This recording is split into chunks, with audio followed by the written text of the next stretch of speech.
గూఢచారుల్ని పంపించి తెలుసుకుంటే తప్ప యెహోవాకి మోషేకి ఆ దేశ భౌగోళిక స్వరూపం కూడా తెలియదు. ఇది బైబిల్ ఆధారంగా చెప్తున్నాను. వాళ్ళే రాసుకున్నారు.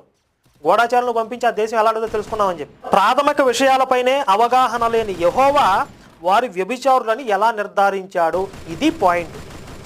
అసలు ఆ దేశం యొక్క భౌగోళిక స్వరూపం కూడా తెలియదు దీనికి, బైబిల్ దేవుడికి మోషేకి. కానీ ఆ దేశంలో ఉన్న వాళ్ళందరూ వ్యభిచారులని ముద్రేసేశారు. ఏమన్నా అర్థం ఉందా ఇందులో? చూడండి. మరో విషయం ఏంటంటే, ఈ గూఢచారులను పంపక ముందే ఆ దేశంపై దాడి చేయాలి అనే ఆలోచన మోషేకి ఉంది. మోషేకి ఆ దేశం మీద దాడి చేయాలనే ఆలోచన వచ్చిన తర్వాతే గూఢచారులను పంపించాడు. కానీ వారి మీద ఎలా దాడి చేయాలో ప్లాన్ చేయడానికి తన మనుషుల్ని పంపి రెక్కీ నిర్వహించాడు. మనం అప్పుడప్పుడు పేపర్లో చూస్తూ ఉంటాం.